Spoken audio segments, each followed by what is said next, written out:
After 17 long and painful years of having to live with and under Don't Ask, Don't Tell, and many more decades before that under the old regulatory policy, we're finally seeing some significant progress on getting rid of the military's gay ban. Our historic vote victories in May were compounded by successes in the courts. Then the Senate decided to rain on our parade in September. Now we have an unpredictable set of midterm elections coming up, and after that a very narrow window in which to try the Senate vote again. Whereas our lobbying and advocacy message used to be pretty simple, repeal, don't ask, don't tell, it's now rather complicated and nuanced, more like pass NDAA without modifying the DADT of repeal amendment so it doesn't have to be conferenced, and do so in a way that maintains the standard amendment process so that we don't lose the 60 votes we had lined up, and now do all that during the lame duck session, but start early enough so that we have time to get the bill finished and get it conferenced before the Senate goes into the recess for the holidays. It's just a mess. But the good news is that there is a path to still get this done this year. It's a narrow path. It's a delicate path. But don't let anyone tell you that the path does not exist, because it certainly does.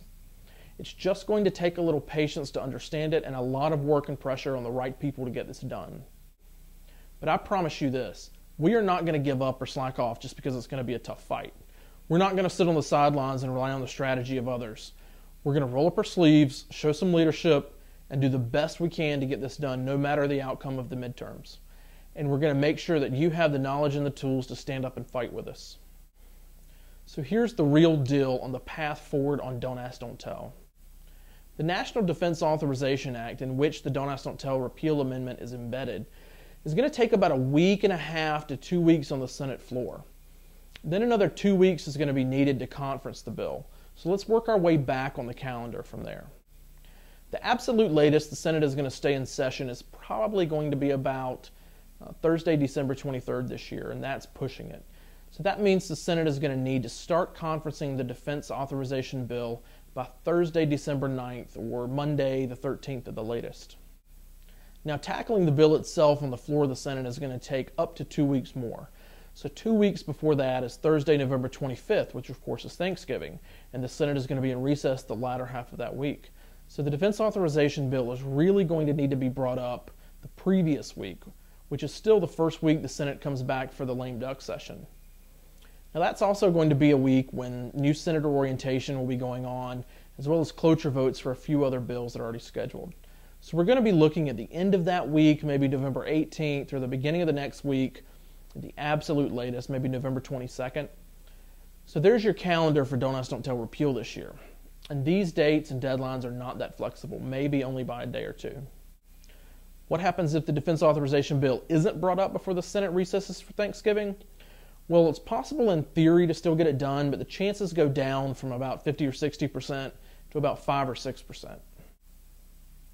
So let's talk about who the important actors are here, who will control the process, and who will make the decisions that will determine if we succeed or fail this year. The first decision to be made is whether or not to bring the bill back up in the Senate lame duck session. And that decision lies with Senate Majority Leader Harry Reid. Senator Reid controls all bills on the Senate calendar, so it's completely up to him and him alone whether this bill and DADT repeal get considered. That's simply a hard and fast fact. Senator Reid alone will also control how the bill is brought up. The defense authorization bill is almost always brought up under an open amendment process.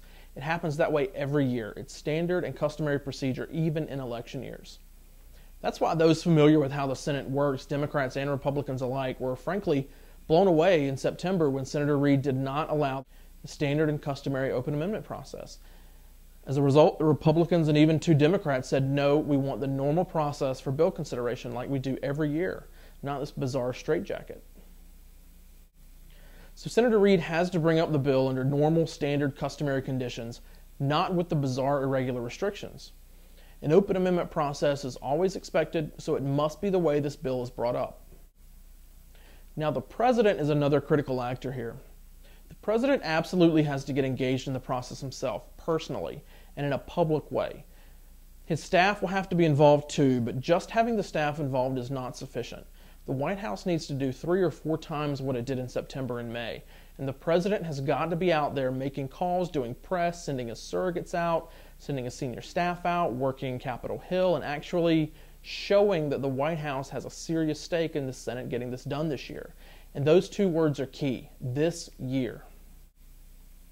And the moderate, reasonable Republicans have a role to play in this too. The ones who have committed to voting to break a filibuster of NDAA under regular procedural conditions, Senators Collins and Lugar, for example, have to live up to that commitment when the bill is brought back up. And the ones who are on the fence because of the study, Senators Lincoln, Pryor, Snowe, Voinovich, Brown, etc., need to realize that the final vote will take place well after the study is due on December 1st. So they'll have ample opportunity to see its conclusions and recommendations and make final decisions after it comes out. There's no longer any reason to obstruct simply proceeding to debate on the bill when their final vote will be well after the study comes out now. And what about Senator John McCain, Mitch McConnell, and the other Republicans who viciously oppose us and want to filibuster at all costs? Forget them. I'll say it again. Forget them. We don't need them. They can't filibuster alone. They're irrelevant. If someone tells you that call Senator McCain or focus on the Republicans who oppose us, they're trying to distract you. I'm here to tell you now. Be very suspicious of anyone who tells you to focus your DADT energy on John McCain, because he is not going to budge one bit. And it doesn't matter one bit either. He does not control anything. The three categories of actors I mentioned control everything. Senator Reid, President Obama, and the moderate Republicans along with Lincoln and Pryor. That's it. And that's the big unclassified secret, the only way left to get this done this year. We've got a lot of work ahead of us. This is not going to be easy by any stretch of the imagination, but be an informed advocate, an informed supporter, an informed lobbyist, caller, writer, whatever you're going to do to help DADT get done this year. Make sure you understand this process, the restrictions on it, the requirements of it, and the costs of any one of these actors not carrying their weight. And understand very well the cost of us, the community, not carrying our weight in this fight. We have to apply pressure in the right places, not just where it feels good, but in the places that actually matter. The roadmap is right here. Listen to it again, learn it by heart, pass it along to others, and let's do this. United, we can do this. And to those still serving on active duty, still serving under the cloud of Don't Ask, Don't Tell, as we always say at Servicemembers United, keep fighting for us, and we'll keep fighting for you.